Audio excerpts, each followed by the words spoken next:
ഇന്ന് നമുക്ക് വളരെ ടേസ്റ്റി ആയിട്ട് ചിക്കൻ കുറുമ തയ്യാറാക്കുന്നത് എങ്ങനെയെന്ന് നോക്കാം.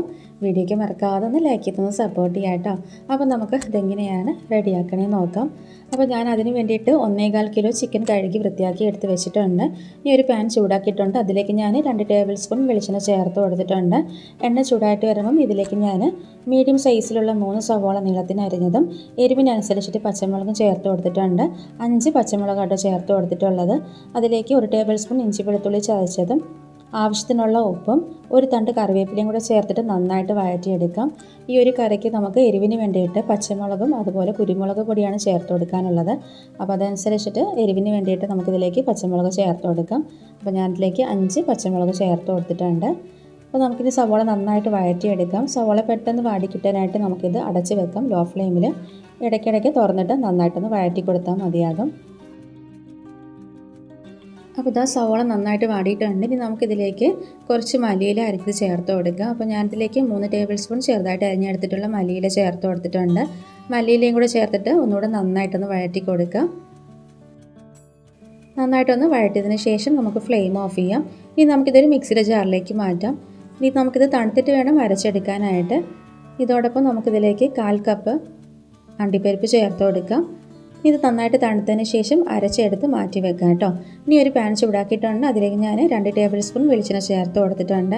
എണ്ണ ചൂടാകുമ്പം ഇതിലേക്ക് നമുക്ക് കഴുകി വൃത്തിയാക്കി വെച്ചിട്ടുള്ള ചിക്കൻ ചേർത്ത് കൊടുക്കാം.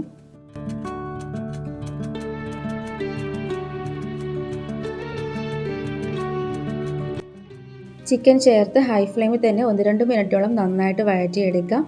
ചിക്കൻ്റെ ആ ഒരു കളർ ചേഞ്ചായി കിട്ടുന്നത് വരെ നന്നായിട്ടൊന്ന് വഴറ്റിയെടുക്കാം കേട്ടോ. ഈ ഒരു സ്റ്റെപ്പ് നിങ്ങൾ സ്കിപ്പ് ചെയ്യാതെ തന്നെ ചെയ്യാം. എന്നിട്ട് നമുക്കിതിലേക്ക് പൊടികൾ ചേർത്ത് കൊടുക്കാം. അപ്പോൾ ഞാനിതിലേക്ക് 1/4 ടേബിൾ സ്പൂൺ മഞ്ഞൾപ്പൊടി ചേർക്കുന്നുണ്ട്. 2 ടേബിൾ സ്പൂൺ മല്ലിപ്പൊടി ചേർക്കുവാണ്. 1/2 ടേബിൾ സ്പൂൺ ചിക്കൻ മസാലയും കൂടെ ചേർത്തിട്ട് ഒന്നുകൂടെ നന്നായിട്ട് വഴറ്റിയെടുക്കാം. ഹൈ ഫ്ലെയിമിൽ തന്നെ നന്നായിട്ട് വഴറ്റിയെടുക്കാം കേട്ടോ.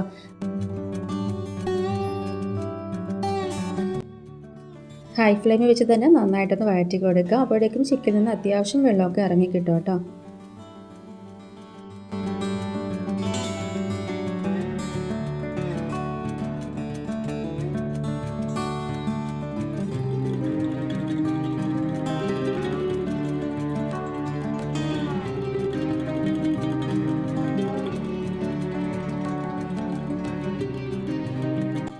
അപ്പോൾ ഇതാ പൊടികളുടെ ഒരു പച്ചമണമൊക്കെ മാറിയിട്ട് ചിക്കനിൽ നിന്ന് അത്യാവശ്യം വെള്ളമൊക്കെ ഇറങ്ങി വന്നിട്ടുണ്ട്. ഇനി നമുക്കിതിലേക്ക് തൈര് ചേർത്ത് കൊടുക്കാം. ഞാനിതിലേക്ക് 2 ടേബിൾ സ്പൂൺ അധികം പുളിയില്ലാത്ത നല്ല കട്ട തൈര് ചേർത്ത് കൊടുത്തിട്ടുണ്ട്. തൈരും കൂടെ ചേർത്തിട്ട് ഒന്നുകൂടെ നന്നായിട്ടൊന്ന് മിക്സാക്കി കൊടുക്കാം.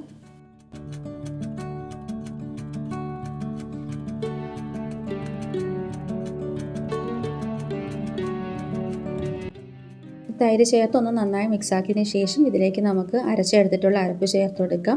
ഇതുപോലെ നല്ല പേസ്റ്റ് പോലെ അരച്ചെടുക്കാം കേട്ടോ. അരപ്പും കൂടെ ചേർത്തിട്ട് നന്നായിട്ടൊന്ന് മിക്സാക്കി എടുക്കാം. അപ്പോൾ ഞാനിത് ഹൈ ഫ്ലെയിമിൽ തന്നെ കേട്ടോ വെച്ച് കൊടുത്തിട്ടുള്ളത്. അരപ്പും കൂടെ ചേർത്തിട്ട് നന്നായി മിക്സാക്കി കൊടുക്കാം.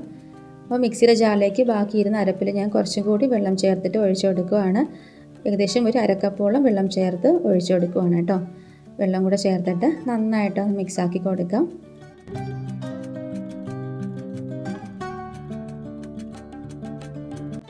ഇനി നമുക്ക് 2ാം പാല് ചേർത്ത് കൊടുക്കാം. 2ാം പാലിൽ വേണം നമുക്ക് ചിക്കൻ വേവിച്ചെടുക്കാനായിട്ട്. അപ്പോൾ ഞാനിതിലേക്ക് 1/2 കപ്പ് 2ാം പാല് ചേർത്ത് കൊടുത്തിട്ടുണ്ട്.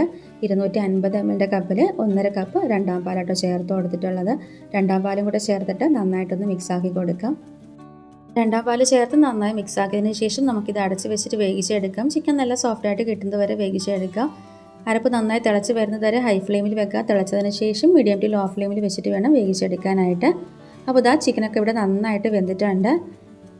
ഇനി നമുക്ക് ഉപ്പ് നോക്കാം. വേണമെന്നുണ്ടെങ്കിൽ പാകത്തിനുള്ള ഉപ്പ് ചേർത്ത് കൊടുക്കാം കേട്ടോ. അതോടൊപ്പം നമുക്കിതിലേക്ക് എരിവിനനുസരിച്ചിട്ട് കുരുമുളക് പൊടിയും ടേസ്റ്റിനും ഫ്ലേവറിനൊക്കെ അനുസരിച്ചിട്ട് ഗരം മസാല ചേർക്കാം. അപ്പോൾ ഞാനിതിലേക്ക് 1/4 ടേബിൾ സ്പൂൺ കുരുമുളക് പൊടിയും 1/2 ടേബിൾ സ്പൂൺ ഗരം മസാലയും ചേർക്കുവാണ്. അതും കൂടെ ചേർത്തിട്ട് നന്നായിട്ടൊന്ന് മിക്സാക്കി കൊടുക്കാം.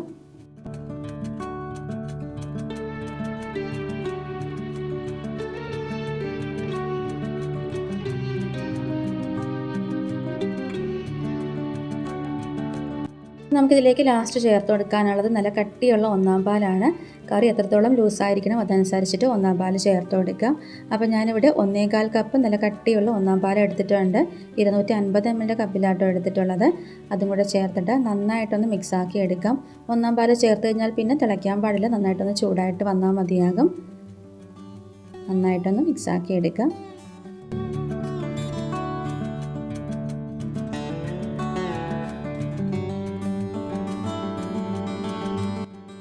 അപ്പോൾ ഇതാ ഒന്നാം പാൽ ചേർത്തതിന് ശേഷം നന്നായിട്ട് ചൂടായിട്ടുണ്ട്. ഇനി നമുക്ക് ഫ്ലെയിം ഓഫ് ചെയ്യാം. ഇനി നമുക്കിതിലേക്ക് ഉള്ളി താളിച്ച് ചേർത്ത് കൊടുക്കാം. അപ്പോൾ ഞാൻ ഇതൊരു പാൻ ചൂടാക്കിയിട്ടുണ്ട്. അതിലേക്ക് ഞാൻ 1.5 ടേബിൾ സ്പൂൺ വെളിച്ചെണ്ണ ചേർത്ത് കൊടുത്തിട്ടുണ്ട്. അതിലേക്ക് 4 ഉള്ളി അരിഞ്ഞതും കുറച്ച് അണ്ടിപ്പരിപ്പും കൂടെ ചേർത്തിട്ട് നന്നായിട്ടൊന്ന് മൂപ്പിച്ചെടുക്കാം. ഉള്ളിയും അണ്ടിപ്പരിപ്പും ഒന്ന് മൂത്ത് വരുമ്പോൾ നമുക്കിതിലേക്ക് ഒരു തണ്ട് കറിവേപ്പിലയും കൂടെ ചേർത്ത് ഒന്ന് മൂപ്പിച്ചെടുക്കാം.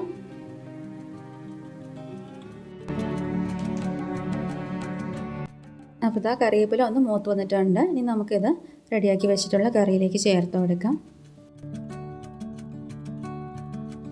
അപ്പോൾ നമ്മുടെ വളരെ ടേസ്റ്റി ആയിട്ടുള്ള ചിക്കൻ കുറുമ ഇവിടെ റെഡി ആയിട്ടുണ്ട്. ഇത് ചപ്പാത്തി, നൂലപ്പം, അതുപോലെ പത്തിരി, പാലപ്പത്തിൻ്റെ കൂടെയൊക്കെ കഴിക്കാൻ അടിപൊളിയാണ് കേട്ടോ. അപ്പോൾ നിങ്ങളെല്ലാവരും ട്രൈ ചെയ്ത് നോക്കാം. വീഡിയോയ്ക്ക് മറക്കാതെ ഒന്ന് ലൈക്ക് ചെയ്യുക, ഷെയർ ചെയ്യുക, കമൻറ്റ് ചെയ്യുക.